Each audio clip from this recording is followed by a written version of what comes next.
অখিল গগৈয়ে অসমীয়া মানুহক মিয়াৰ বিৰিয়ানী খুৱাব বিচাৰিছে বুলি মুখ্যমন্ত্ৰী ডক্টৰ হিমন্ত বিশ্ব শৰ্মাই মন্তব্য কৰাৰ পিছতেই সামাজিক মাধ্যমযোগে মুখ্যমন্ত্ৰীক উভতি ধৰিলে অখিল গগৈয়ে।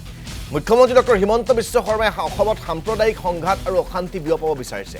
অসমৰ মুখ্যমন্ত্ৰী ডক্টৰ হিমন্ত বিশ্ব শৰ্মা ক্লাছলেছ মুখ্যমন্ত্ৰী বুলি সমালোচনা অখিল গগৈৰ। মিয়া মিয়া বুলি অসমৰ মুখ্যমন্ত্ৰীয়ে 26ৰ নিৰ্বাচনী বৈতৰণি পাৰ হ'ব বিচাৰিছে।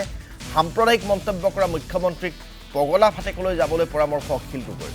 সামাজিক মাধ্যমত আন এক বিস্ফোৰক মন্তব্য অখিল গগৈৰ। কটনৰ হোষ্টেলত থাকোঁতে হিমন্ত বিশ্ব শৰ্মাই এখন হোটেলত গো মাংস ভক্ষণ কৰিছিল বুলি বিস্ফোৰক অভিযোগ বিধায়ক অখিল গগৈৰ। যে অসমৰ মুখ্যমন্ত্ৰীয়ে আজি মোক খুব গালি পাৰিছে। মই বোলে অসমীয়া মানুহক বোলে বিৰিয়ানী খাবলৈ পৰঠা খাবলৈ শিকাব খুজিছোঁ বোলে। মই দক্ষতা বিকাশৰ কথা কৈছোঁ আৰু কৈছোঁ যে ৰাইজৰ দলে যিদিনা শাসনলৈ আহিব আমি এটা নতুন কনচেপ্ট আৰম্ভ কৰিম। সেই কনচেপ্টটোৰ নাম ফিনিচিং স্কুল। এতিয়া অসমৰ মুখ্যমন্ত্ৰীয়ে মোক কৈছে, আজি সমালোচনা কৰি কৈছে যে অসমীয়া মানুহক মই বিৰিয়ানী খুৱাব খুজিছোঁ, অসমীয়া মানুহক মই পৰঠা খুৱাব খুজিছোঁ। আৰু অসমীয়া মানুহৰ সেই বিৰিয়ানী গৰু মাংসৰ হ'ব নে মুৰ্গীৰ মাংস নে কি ক'লে, ছাগলী নে গৰুটো কৈছে, গৰু মাংস হ'ব নে গাহৰিৰ মাংস হ'ব, এইটো বোলে মানে মোক কৈ দিব লাগে। এনেকুৱা ধৰণৰ এজন মানুহক, যিজন মানুহে প্ৰত্যেকটো কথা বিকৃত কৰে, যিজন মানুহ চূড়ান্ত মিছলীয়া, যিজন মানুহ ভণ্ড, যিজন মানুহ 2 নম্বৰী আৰু যিজন মানুহৰ কোনো ক্লাছ নাই, যিকোনো কথা কয়। সেইকাৰণে মই কৈছিলোঁ যে অসমৰ মুখ্যমন্ত্ৰীৰ নটটো ঢিলা হৈছে, মগজুৰ নটটো, ব্ৰেইনৰ নটটো ঢিলা হৈছে। এই মানুহজনৰ হৈছে কি? মুখ্যমন্ত্ৰী ডাঙৰীয়া, আপোনাৰ মুখখন হয় বন্ধ কৰক, নহ'লে অসমৰ মানুহে আপোনাৰ মুখখনত চিলাই দিব লাগিব।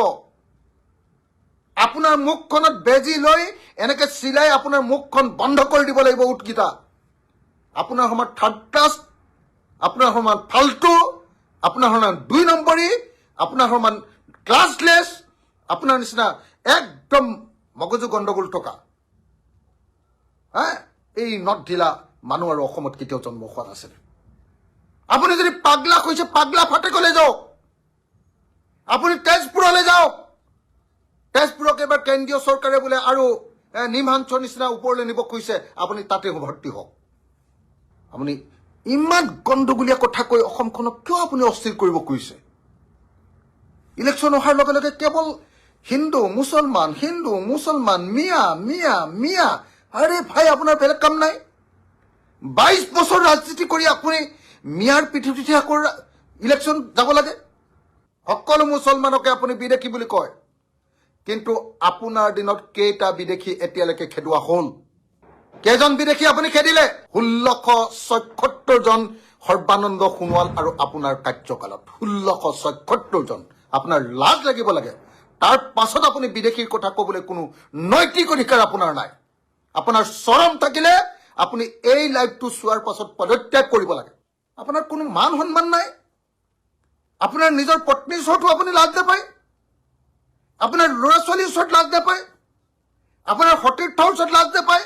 এনেকুৱা পৃথিৱীত কোনো এনেকুৱা মানুহ জন্ম হৈছেনে যে 24 ঘণ্টাই কেৱল এনেকুৱা ধৰণৰ সাম্প্ৰদায়িক কথা কয়, 2 নম্বৰী কথা কয়? কমিউনেলিষ্ট মানুহ এনেকুৱা জন্ম হৈছেনে পৃথিৱীত ক'ৰবাত? এনেকুৱা ননচেন্স মুখ্যমন্ত্ৰী আমাক লাগে নেকি? আপুনি মোক জোকাই ল'ব খুজিছে। মোক অসম বিধানসভাত আপোনাক যেনেকে ব্যৱহাৰ কৰিছো, তাৰ পাছতো আপোনাৰ লাজ লগা নাই? অসম বিধানসভাত আপোনাক যেনেকে ধমকি দিছো, আপোনাক যেনেকে সমালোচনা কৰিছো, আপোনাক যেনেকে গালি দিছো, তাৰ পাছতো আপোনাৰ লাজ লগা নাই?